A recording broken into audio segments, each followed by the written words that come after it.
Good afternoon, everyone. My name is Kayla Emanuel. The Washington Post called Silencing the Haters gives insight of what a female gamer named Emily Garrido constantly goes through as an esports woman, and this article alone gives a lot of proof of the craziest comments women receive while enjoying something that is ready to eat for everyone. Going at this rate, women tend to start developing mental health issues because of the comments made about them online from other people that think women do not belong on video games. These issues lead to a lot of personal issues like depression, self-harm, self-sabotage, and many others that put women in a bad mood. I myself play video games and have also experienced a lot of toxicity within the communities, the voice chats, and sometimes like the text chats themselves. And some of them end up being backhanded because it's usually people that are insecure about themselves or tend not to be educated about who they come from. Video games are made for anyone to play unless it is stated in the rules or description. But do people not consider the trans community? They can also choose what they want to play and what they want to do to have fun.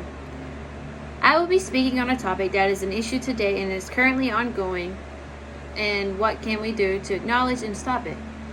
First, I will be explaining the different types of toxicity that happens online and sometimes go further. Secondly, we will discuss the main targets of the situation: women, members of the LGBTQIA+ community, and the trans community. Lastly, I will discuss what this issue causes for those on the receiving end. First, let's start with what is the harassment. Buckle up, because this is going to be a ride. OSGamers.com has such a perfect article for different questions about this one specific topic. But a certain title stood out to me was, what are problems that gamers face? Well, the answer is toxicity. According to OS Gamers, toxicity is the main problem that gamers face, and because of this, it causes a lot of issues within the gaming community.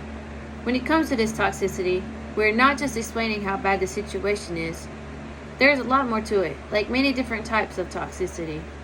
When it comes to these different types, there are different ways of how toxicity is played out. Harassment being the first. Harassment is one of the first things that happen online, but only during a specific game. Usually, the toxic person someone encounters will not see them after that specific game. Another is cyberbullying. Cyberbullying is a form of a short to long-term harassment that lasts longer than one game, usually because the gamer has a toxic person at it or because they have some sort of toxic relationship involved with the other. Lastly is assault, bullying, or harm in general. Just like in school, bullying, sometimes online harassment can move to in person. For example, some toxic people take it so far to where they hack people's computers, get personal information like home addresses and other things, etc. It is important that people start to realize the different types of toxicity within gamers, or just people online in general, because they can leave long-term effects mentally on the person on the receiving end of the toxicity. Next, I will be talking about the main targets of this ongoing issue.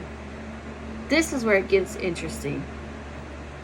No matter who you are, where you are, or what you're doing, someone will always have an issue with you. But when it comes to video games, PsychologyToday.com gives us a bit of an insight of what group is the main target for online harassment through their article, Women in Gaming, a difficult intersection. Reading this article, you can see that there are percentages on what the main target group of this harassment is, which is women and the trans community, as well as the LGBTQIA+ members, either playing the game or developing it. Psychology Today shows quotes or comments from women that play explaining that they had their gender identity online to avoid being harassed because of this major issue. Many comments from this article explain how some women do not talk at all in voice chats or decide to use voice changers to further hide their identity. One of the percentages in this article were that 77% of women report dealing with toxic behavior online. According to them.us, article named LGBTQ plus gamers are facing an epidemic of online harassment, members of the community also receive a lot of harassment just as women do. This article explains how studies show that many members of this community, ages 18 through 70, receive a lot of harassment when it comes to their sexual orientation or gender identity. 73% receive harassment and 21% receive verbal harassment. This is an issue and it should be stopped. Reach3insights.com gives us more statistics and percentages on the type of harassment the targets received.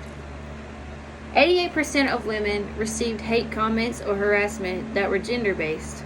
This percentage is very high for that type of harassment because most comments are toward women and their role to society. And most of the time, not every time, made by men. Many comments consist of, "Go back to the kitchen and wash dishes like you're supposed to," as well as making comments like, "Someone is trying to get male attention, I see, and validation, it seems." And it causes a lot of issues. As you can see, this issue is a major problem, and what people don't know is that it can cause many issues for the person on the receiving end. So let's talk about it. This persistent issue causes many problems within the person receiving harassment, like depression, self-hate or harm, and many other issues. This website includes many different titles that could answer my questions, like experiences harassment for streamers and how to deal with these issues.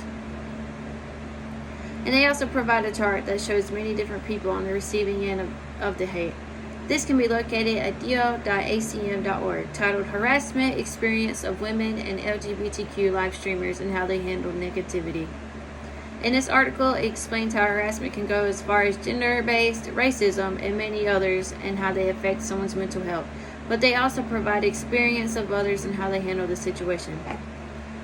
Telling you about this can maybe help you understand how to acknowledge and stop harassment towards women and members of the LGBTQIA+ community, and maybe can educate you on what they go through when trying to enjoy something that is made for anyone and everyone.